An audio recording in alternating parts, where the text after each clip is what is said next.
어느 깊은 산속에 거대한 바위가 있었습니다. 이 바위는 어떤 태풍에도 끄떡이 없고 또 사람들이 망치로 내리쳐도 흠집 하나 나지 않는 그야말로 태산 같은 존재였는데요. 어느 날 밤 바람에 날려온 아주 작은 씨앗 하나가 그 바위 틈새에 떨어졌습니다. 씨앗이 바위색에 안녕이라고 인사를 했는데 바위는 그저 비웃을 뿐이었습니다. 신경조차 쓰지도 않았어요. 하지만 시간이 흐르면서 해가 비치고 비를 맞으면서 그 작은 씨앗은 조용히 뿌리를 내리기 시작했습니다. 오랫동안 아무 일도 없는 듯 했지만 그 안에는 생명이 자라나고 있었습니다. 몇 년 후가 지나자 이 먼지 같았던 씨앗에서는 뿌리가 자라고 줄기는 굵어져서 결국 거대하고 단단한 바위를 이 둘로 쪼개버리고 말았습니다. 이 씨앗이 거대한 바위를 이길 수 있었던 이유는 그 안에 생명이 있었기 때문입니다. 오늘 본문 배경은 이렇습니다.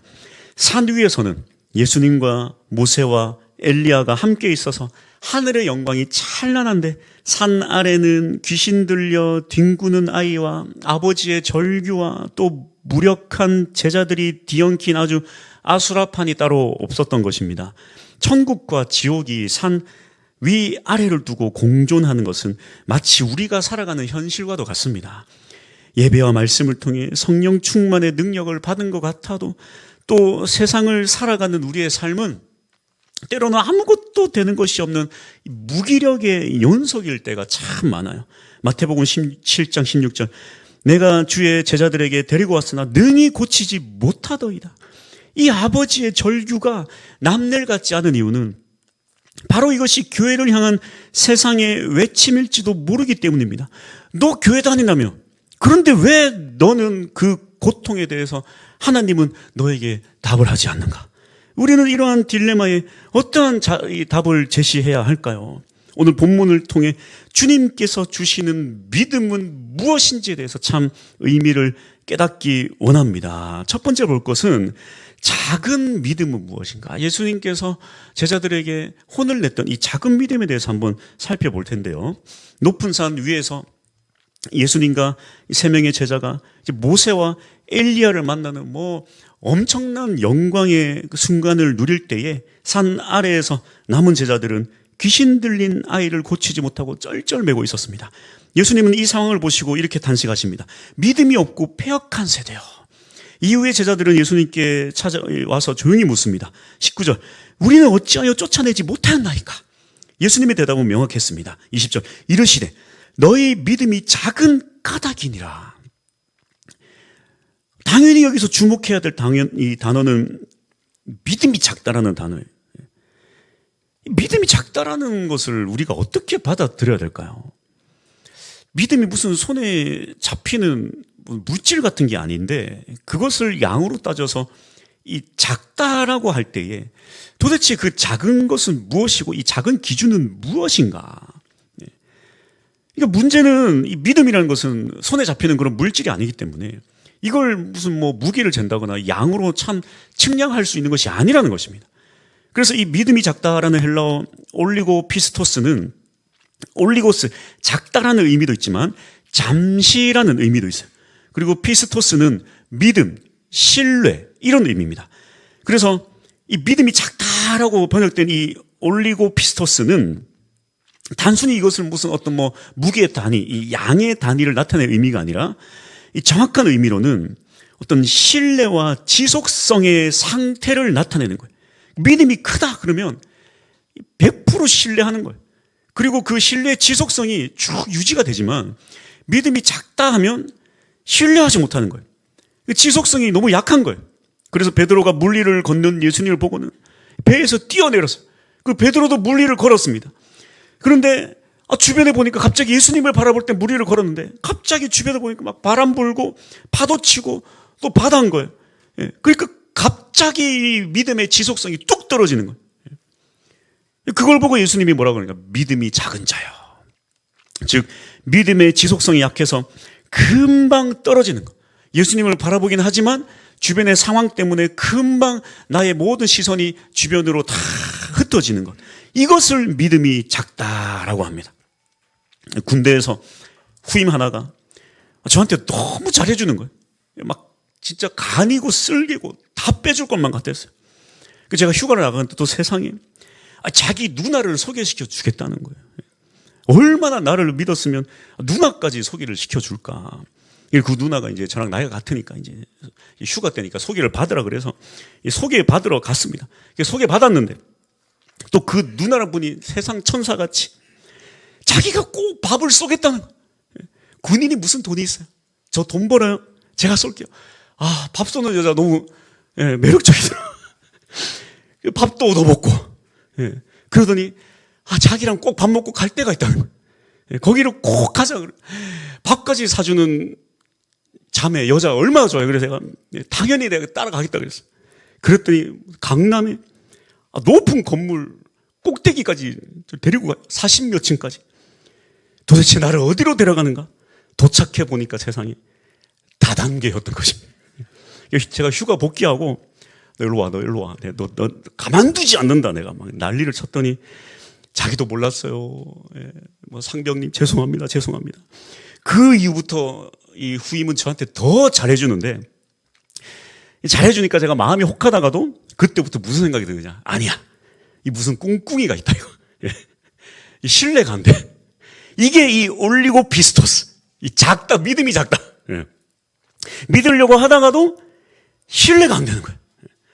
문제는 사람에게는 그럴 수 있지만 예수님에 대해서도 이런 믿음의 신뢰와 지속성이 떨어진다는 것입니다. 예수님을 믿어도 불안하고 예수님을 믿어도 신뢰할 수 없어서 다른 무언가를 의지하지 않으면 견뎌낼 수 없는 걸 말하는 거예요. 마치 놀이기구 안전바를 의심하는 것 같이 주님을 의심하는 것입니다. 저 인천에 아주 오래된 바이킹이 있어요. 기억이 안 나네요. 하여튼 그 오래된 바이킹을 탔는데 이 안전바가 따다다다다 내려왔는데 고정되듯 하더니 또 탁 풀려요. 안전요원이 와서 다시 따다다다다다 해줬는데 또 풀려요. 세 번째 이게 따다다다다 하니까 고정이 된 거예요. 안전요원이 딱딱 확인하면 출발하는데 그 찰나 제가 아차 싶었습니다. 이거 내가 내려버렸어야 되는데. 내가 지금 빨리 내렸어야 되는데. 왜? 바이킹 타는 내내 죽는 줄 알았어요. 언제 풀릴지 모르는 거예요. 언제 풀릴지 모르는 거예요. 결과적으로는 안 풀렸지만 바이킹 타는 내내 이 풀릴 수도 있다는 이 신뢰할 수 없는 안전바 이거 붙잡고 부들부들 떨면서 신나게 손도 들고 못했어요. 이거 언제 풀릴지 몰라가지고. 믿음이 작다라는 의미가 바로 이것입니다. 주님을 신뢰하지 못하고 예수님과 연결이 끊어진 상태. 예수님과 함께 있어도 불안하고 초조한 것입니다. 이것이 바로 작은 믿음이에요. 그렇다면 이 작은 믿음에는 무엇이 필요한가? 믿음이 작은 자에게 필요한 믿음은 무엇인가? 바로 예수님이 이렇게 말씀하십니다. 겨자씨 믿음이 필요하다. 두 번째 볼 것은 이 겨자씨 믿음인데요. 예수님의 믿음의 처방은 바로 이것입니다. 20절. 만일 너에게 믿음이 겨자씨 한 알만큼만 있어도. 여기서 의문이 들죠. 왜 하필 겨자씨인가? 이미 예수님은 제자들에게 믿음이 작다라고 뭐라고 하셨는데 그래 놓고 가장 작은 것을 어떤 나타낼 때 표현할 때 쓰는 이 겨자씨를 예로 드렸기 때문입니다. 이게 뭐냐면 마치 믿음이 작은 자들아라고 이 작은 믿음은 나쁘다 말해놓고 작은 믿음만 있어도 산을 옮긴다. 이 작은 것을 마치 좋은 것이라 말하는 모순에 빠져요. 무슨 얘기냐면 저도 눈 큰 사람이 좋은데 눈 큰 사람이 싫어요. 이런 모순이에요. 작은 믿음은 안 되는데 작은 믿음이 있으면 산을 옮긴다. 이 모순 아닙니까? 왜 이런 모순에 빠지는가 하면 바로 이 겨자씨 한 알만큼만 즉 이 만큼이라는 말 때문에 우리가 오해를 하게 됩니다. 만큼이라고 하니까 겨자씨를 이 크기라는 어떤 분량으로 우리가 해석하게 돼요. 이것도 그래서 원문으로 좀 봐야 되는데요. 원문으로 보면 여기 사용된 전치사는 호스라는 전치사로서 영어로 하면 like, as 여기에 해당됩니다. 그러니까 무엇과 같이 무엇처럼이라는 뜻이에요. 그러니까 이 원어로 정확한 의미로 보자면 믿음은 겨자씨 한 알과 같아야 된다. 믿음은 겨자씨 한 알처럼 그 겨자씨를 닮아야 된다. 겨자씨와 같아야 된다. 그런 의미라는 거예요. 이것은 겨자씨 크기만큼의 크기의 믿음을 말하는 게 아니라 믿음이란 겨자씨와 같은 믿음, 즉 이 겨자씨의 특징과 같아야 한다는 것입니다. 그렇다면 왜 하필 겨자씨인가? 이 겨자씨는요, 예수님께서 여기서 처음 말씀하신 게 아니에요. 이미 마태복음 13장에서 천국 비유에 이미 겨자씨의 특징에 대해서 한번 말씀을 하셨습니다. 그래서 이 겨자씨를 다시 들고 나오신 거예요. 13장 내용이 뭡니까? 이 작은 씨에는 생명력이 있어서 좋은 땅에 떨어지면 100배, 60배, 30배 결실을 맺게 되는 게 바로 이 씨앗의 비밀이라는 것입니다. 천국은 마치 겨자씨와 같다는 거예요. 마태복음 13장 31절에서 32절 또 비유를 들어 이르시되 천국은 마치 사람이 자기 밭에 갖다 심은 겨자씨 하나 같으니 이는 모든 씨보다 작은 것이로되 자란 후에는 풀보다 커서 나무가 되며 공중의 새들이 와서 그 가지에 깃드느니라. 이 겨자씨 믿음이란 무엇인가? 그 안에 들어있는 생명력, 즉 믿음에는 이 씨앗의 DNA 생명력이 들어있기 때문에 믿음은 씨앗, 겨자씨를 닮아야 된다는 것입니다. 여러분, 씨앗을 보면 어떻습니까? 너무 작잖아요. 너무 작아요. 그 콩알이 아니에요. 이 겨자씨는 더 작죠. 이 조그만 거 모래알 만한 게 이 안에 뭐가 있겠냐 하겠지만, 여러분, 그 안에 뭐가 들어있냐면 어마어마한 거목의 설계도가 그 안에 다 들어있어요. 놀랍지 않습니까? 거기다가 무슨 뭘 주입하고 설계도 주입하고 뭐 다른 거 주입해도 되는 게 아니라 그냥 그 안에 그걸 심기만 하면 거기서 거목이 된 설계도가 그 조그만 씨앗 안에 그 DNA가 그 안에 다 들어있는 거예요. 이게 바로 겨자씨와 같은 믿음이라는 것입니다. 나 자체는 겨자씨처럼 보면 나 자체는 너무 눈으로 볼 때 초라하고 무능해서 모래와 같이 비슷해 보이지만 그 안에 어마어마한 예수 DNA, 예수 생명력이 그 안에 품고 있다는 거예요. 모래와 겨자씨와의 차이점이 이거라는 거예요. 겉으로 볼 때는 아무것도 아니에요. 근데 그 안에 예수 생명력, 예수 DNA를 품고 있는 것, 이것이 바로 겨자씨와 같은 믿음이라는 것입니다. 그렇다면 어떻게 이 겨자씨와도 같은 믿음으로 산을 옮길 수 있는가? 산을 옮기는 믿음은 무엇인가? 오늘 본문을 통해 이제 이 큰 믿음과 작은 믿음이 어느 정도 정리가 됐습니다. 작은 믿음이란 예수님을 신뢰하지 못하고 예수님에 대한 믿음의 지속성이 약해서 상황과 환경에 따라 바로 끊어지는 그런 믿음이 작은 믿음이라고 했어요. 예수님께서 원하시는 큰 믿음은 뭐냐? 바로 겨자씨와 같은 믿음이다. 겉으로 볼 땐 초라해 보이지만 그 안에 예수 DNA가 들어있는 생명력이 숨어있는 믿음이다. 이런 겨자씨와 같은 믿음이 있다면 어떤 일이 일어나는가? 20절 만일 너희에게 믿음이 겨자씨 한 알만큼만 하늘과 같은 믿음이 겨자씨 하나만 같이 있어도 이 산을 명하여 여기서 저기로 옮겨지라 하면 옮겨질 것이요 또 너희가 못할 것이 없으리라. 왜 하필 겨자씨 같은 믿음으로 산을 옮기는 것을 비유로 말씀하셨을까? 물론 유대인들에게 이 산이란 불가능의 의미입니다. 그래서 유대인 속담에도 산을 옮겨라, 이거는 불가능하다. 산을 옮기는 것이다, 이거는 불가능한 것이다. 그런 속담이 있기도 합니다. 하지만 오늘 본문을 좀 묵상해 보자면 마태복음 17장 1절에 등장한 산을 한번 떠올려 볼 수 있어요. 엿새 후에 예수께서 베드로와 야고보와 그 형제 요한을 내리시고 따로 높은 산에 올라가셨더니, 방금 예수님과 세 명의 제자들은 높은 변화산이라 부르는 그 산에서 내려왔습니다. 그들의 눈앞에서는, 그 변화산에서는 여전히 압도적인 그 산 위에서는 모세와 엘리야를 보았던 그런 압도적인 감동이 있을 거예요. 베드로가 막 너무 행복해서, 조금 전만 해도 너무 좋아서 여기 산속에서 초막 셋을 짓고 여기서 살고 싶습니다 라며 막 행복했어요. 여러분 어떨까요? 우리가 막 세종대왕하고 이순신하고 갑자기 짜잔 나타나가지고 막 손잡고 있으면 얼마나 행복할까요?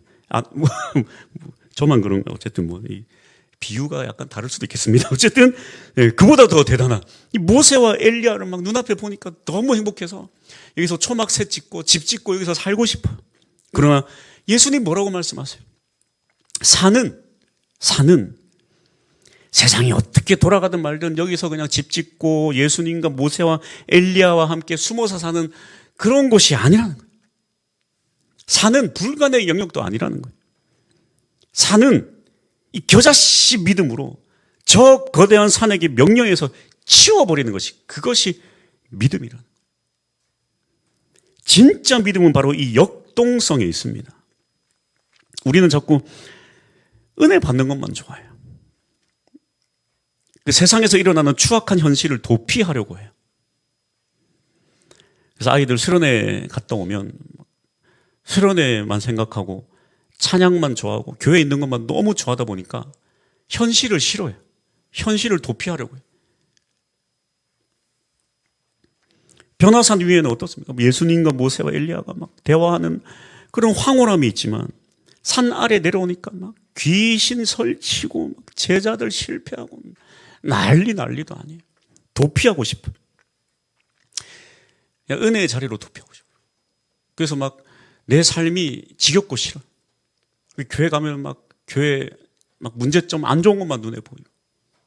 뭔가 좀 나는 대단히 새로운 막 변화산 같은 황홀경에 빠질 수 있는 그런 데만 있고 싶어. 은혜의 자리로만 피하고 싶은 거야. 세상은 썩었고 그런 더러움과 상종하기도 싫고. 그러나 예수님 원하는 믿음은요, 산 위의 도피 생활이 아니에요. 산 아래에 내려와서 그 산에게 명령해서 현실 속에서 승리하는 그 믿음, 바로 이것이 바로 예수 생명력, 예수 DNA, 겨자씨 믿음이라는 것입니다. 할렐루야. 결론입니다. 우리의 싸움은 산 위가 아닙니다. 우리의 싸움은 산 아래에 있어요. 산 아래에서 예수 그리스도의 이 왕적 통치권으로 선포하며 살아가야 됩니다.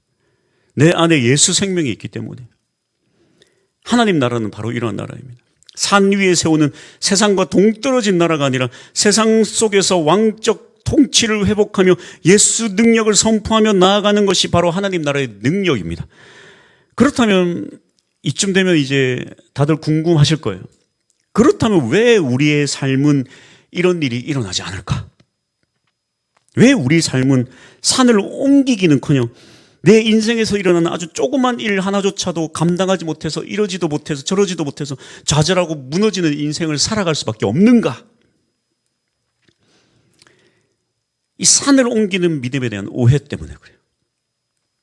이걸 조금만 잘못 이해해도 이 성공신학으로 변질될 위험이 대단히 높습니다.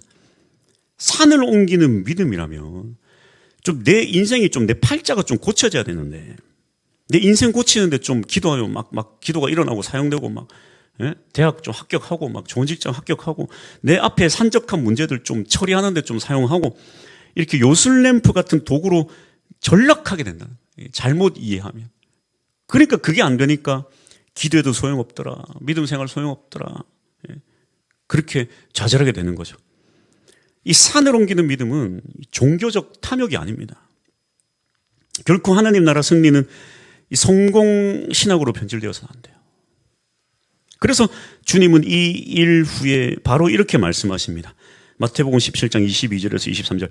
갈릴리에 모일 때에 예수께서 제자들에게 이르시되 인자가 장차 사람들의 손에 넘겨져 죽임을 당하고 제3일에 살아나리라 하시니 제자들이 매우 근심하더라. 도대체 이게 이해를 할 수 있겠습니까? 겨자씨 같은 믿음, 그런 생명력 있는 믿음이 있으면 세상에 산을 명령해서 산도 옮길 수 있다 해놓고, 아니 그런 산을 옮기는 그런 믿음을 얘기해 놓고 어떻게 느닷없이 이렇게 무기력한 말씀을 하실 수가 있나? 무기력하게 잡혀서 죽는다고? 이게 무슨 산을 옮기는 믿음이에요, 이게? 아니 그 산을 옮기는 능력이 있으면 사람 손에 잡히지 말아야지. 죽임당하지 말아야지. 제자들 근심하게 하지 말아야지. 자, 중요한 사실 여기 있어요. 중요한 사실 여기 있습니다. 예수님은 이 자신의 이 산을 옮길 수 있는 이 예수님의 이 위대한 능력을 가지고 십자가를 회피하는 데 사용하시지 않으셨다라는 거예요. 그는 그저 죽임당하기까지 철저히 무력하게 그저 당하기만 하셨습니다. 예수님께서 이 능력을 언제 사용하셨냐면 십자가를 회피하는 데 사용하신 게 아니라 이 능력은 제3일에 살아나리라, 바로 부활에 사용하셨다는 거예요. 자신의 능력을 죽지 않기 위해 사용한 게 아니라 부활에 사용하셨다는 것입니다. 여기에 이 겨자씨에 대한 비밀 하나 더 있어요. 마태복음 13장 31절.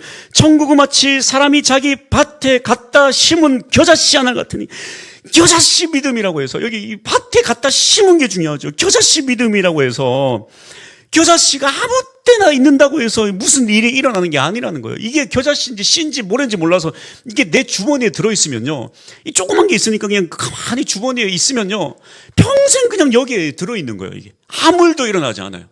겨자씨 자체가 무슨 능력을 일으키는 게 아니라니까요. 아무 일도 일어나지 않아요.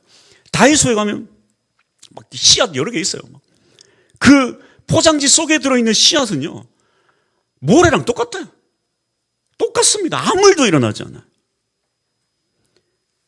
또 마태복음 13장 비유처럼 길가에 뿌려져도 소용없고, 얕은 돌밭에 떨어져도 의미 없고, 가시떨기에도 소용없어요. 겨자씨 믿음은 아무 때나 그냥 들이대서 사용해서 되는 게 아니라는 거예요. 내 마음대로 내 욕망에 막 이걸 마음대로 쓸 수 있는 게 아니에요. 오직 겨자씨 믿음은 좋은 땅에 떨어질 때만 이걸 사용할 수 있다는 것입니다.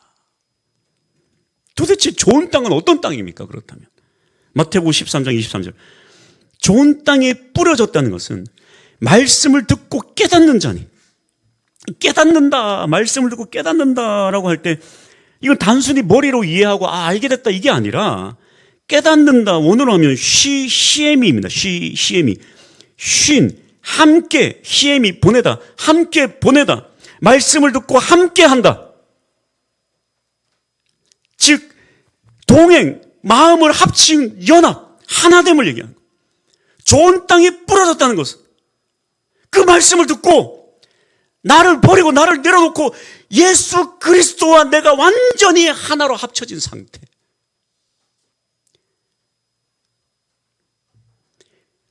예수와 합체가 안 됐던 이유가 막 내 마음에 막 내 자아라는 돌멩이, 돌덩이인데 그 집어치우고, 가시덤불 막 집어치우고 그거 다 버리고 부드럽고 순종의 마음으로 예수 말씀으로 내 안에 하나가 되는 것. 이게 바로 씨앗이 100배, 60배, 30배의 폭발을 일으킬 수 있는 좋은 땅이라는 거예요. 바로 예수 십자가에 나라는 씨앗을 심을 때 바로 이런 기적이 일어난다는 것입니다. 갈라디아서 2장 20절, 내가 그리스도와 함께 십자가에 못 박혔나니 그런즉 이제는 내가 사는 것이 아니요 오직 내 안에 그리스도께서 사시는 것이라. 내가 사는 게 아니라 내 안에 그리스도가 사는 거예요. 그래서 정말 이 기독교적인 성경적인 결혼과는 뭐라고 했습니까? 반쪽이 만나서 반끼리 합치면 안 된다 그랬잖아요. 이거 DNA가 서로 안 맞아서 싸워요. 평생 싸우다 끝납니다. 한 자아가 완전 죽어서 새로운 사람으로 탄생되는 게 결혼이에요. 이 성경적 결혼관. 예수님과 나와가 합체되는 건 내 반과 예수님 반이 합쳐지는 게 아니에요. 이게 안 맞아요. 죽음의 사람과 생명의 예수가 합치면요, 이 죽음과 생명이 계속 싸워요. 내가 죽고 예수로 다시 태어날 때 비로소 예수님과 하나가 되는 것입니다. 내가 그리스도와 함께 십자가에 못 박혔나니 내가 죽어요. 이제는 내가 사는 게 아니라 내 안에 주 예수 그리스도가 사시는 거예요. 이게 바로 겨자씨 믿음입니다. 그래서 겨자씨는 그 어둡고 캄캄한 흙 속에 심겨져 죽어야만 놀라운 부활의 능력의 새순이 올라오는 거예요. 죽어야만 새순이 올라와요. 좋은 땅에서. 그냥 죽어서 되는 게 아니에요. 뭐 가시덤불, 돌, 거기도 죽지만 새순 안 올라와요. 예수와 하나가 될 때 거기서 올라온 새순이 이 부활의 능력에 산을 옮기는 믿음이에요. 내가 죽고 예수로 사는, 내가 죽고 예수로 사는 이 산이 옮겨지는 놀라운 기적이 일어난다는 거예요. 그래서 영생을 우리가 얻었다는 걸 확신한다면 우리는 죽음에서 영생으로, 죽음으로 생명으로 옮겨졌기 때문에 이미 산을 옮기는 것 이상의 놀라운 기적을 경험한 자들입니다. 죽음에서 생명으로 우리는 옮겨졌잖아요. 예수를 믿는 순간. 할렐루야. 여러분들이 예수를 믿으면 죽음에서 생명으로 옮겨져요.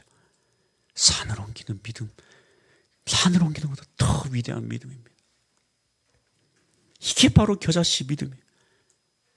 죽어야 능력을 발휘합니다. 죽어야. 신의 악단이라는 영화를 보면 스포를 좀 하겠습니다. 아직까지 안 봤다는 건 볼 의향이 없다라는 생각을 제가 하고, 혹시 오늘 보실 분들은 죄송합니다만 조금만 하겠습니다. 북한이 국제사회에서 3천억이라는 엄청난 지원금을 받으려고 하는데, 이 실화라고 하더라고요. 엄청난 지원금을 받으려고 하는데, 이 국제사회에서 그 돈 주겠다. 근데 그 돈을 받으려면 당신네 나라에 이 종교의 자유가 있는 게 우리가 확인이 돼야 된다. 그러니까 그 돈을 받으려면 2주 남았는데 교회를 세우고 거기서 부흥회를 하고 성경 공부를 하는 것을 국제사회 이 담당자들이 그 눈으로 보고, 오, 이건 거짓말이 아니라 진짜네요 하는 걸 확인되면 3천억을 주겠다. 그렇게 된 거예요. 그래서 아주 당에서 혁명적으로다가 지시가 떨어진 거예요. 특히나 누구에게 지시가 떨어졌냐? 예수쟁이 때려잡는 보이부 장교 보고 악단 빨리 뽑아서 가짜로 찬양, 아니 진짜 더 진짜처럼 찬양하고 더 진짜처럼 성경 공부를 해가지고 이 2주 뒤에 있을 이 부흥회, 이 가짜 부흥회를 진짜보다 더 진짜처럼 준비를 하라는 거예요. 그래서 막 악단을 새로 뽑고 이 보이부 장교가 막 주도해가지고 막 이 부흥회를 준비를 하는 거예요. 찬양하고 부흥회를 준비를 하는 거예요. 결국에 이 부흥회를 하루 앞두고 위에서 이제 보이부 장교를 불러가지고 가만 보니까 그 악단에 이 반동분자가 있다. 이 남한하고 내통하는 자가 있다. 그러니까 가만둬서는 안 된다. 부흥회를 잘 치르고 그 돈을 이제 받는 게 확실시되면 그 악단들을 다 죽이라, 이렇게 명령이 떨어졌습니다. 그런데 그 악단들은 죽지 않고 다 탈북할 수가 있었어요. 어떻게 이러한 기적이 일어났을까요? 원래 이 예수쟁이 때려잡던 보이부 장교가 찬양을 하다가 예수를 만나버린 거예요. 그래서 이들을 다 살려주고 대신 잡혀서 죽임을 당합니다. 이 겨자씨 기적은 이런 거예요. 예수와 하나 된 사람이 그 십자가 희생에 의해 일어나는 기적이, 이게 겨자씨 믿음이에요. 무슨 어벤져스가 나와가지고 다 때려 부수고 그게 아니라, 이 겨자씨 기적은요, 십자가 희생 위에 세워진다는 거예요. 내가 죽어야만 돼요. 내가 죽어야만 됩니다. 아까 처음에 예배 전에 에세이 그런 내용이 나오죠. 또 정말 시설이 안 좋은 고아원이 왜 이렇게 잘 되는가? 그 실성한 여인이 정신 나와가지고 그 고아원 애들을 다 자기 자식처럼 돌보니까 되는 거예요. 한 사람의 희생이 이런 변화를 일으킨다. 이게 겨자씨 믿음이에요. 교회가, 성도가 세상에서 놀라운 기적을 일으키는 방법은 바로 이것입니다. 무슨 내가 대단한 지위를 가지고 세상을 막 다 때려 부수는 게 아니라 세상을 향해 십자가를 치면 되는 거예요. 내가 하는 게 아닙니다. 내가 무슨 이 세상을 내가 다 등에 지고 세상을 변화시킨다. 나는 그저 내가 죽고 예수만 살면 내 안에 계신 예수님이 다 알아서 하시는 거예요. 무슨 겨자씨가 아주 큰 나무가 돼야지 그렇게 해서 되는 게 아니라 그저 좋은 땅에 심기게만 하면 그 안에 숨어있는 그 생명 DNA가 알아서 그렇게 크게 만들어주는 거예요. 그러니까 나는 그냥 내가 죽고 내 안에 예수님만 있으면 내 안에 계신 예수 생명이 그냥 자동으로 하는 거예요. 내가 무슨 내 능력으로 온 세상을 변화시키네. 무엇을 변화시킵니까? 안 됩니다. 예수 생명. 겨자씨 믿음. 그 예수님이 말씀하시는 이 17절에 믿음 먹고 폐역한 세대요. 이건 겉으로는 멀쩡해서 막 주여주여 하지만 십자가가 없는, 십자가 사랑 없고 십자가 희생 없는, 그 희생을 거부하는 세대에게 하는 주님의 말씀이에요. 예수 생명 품고 나아갑시다. 할렐루야. 그래서 2026년 예수님이 말해요. 이 산 위가 아니라 산 아래라 그랬어요. 그러니까 우리가 예수 생명을 가지고 무슨 내 주변을 신경 안 쓰고 저 뭐 온 세계 우주를 구하겠다 그게 아니라 예수 생명을 가진 자는 산 아래 즉 내 주변 먼저는 내 가족, 내 남편, 내 아내, 내 자녀, 내 부모님 또 내 친구 먼저 내 주변부터 사랑과 희생으로 섬겨야 돼. 거기서부터 시작되는 겁니다. 나로 인해 먼저 내 주변이 변화될 수 있기를 축복합니다.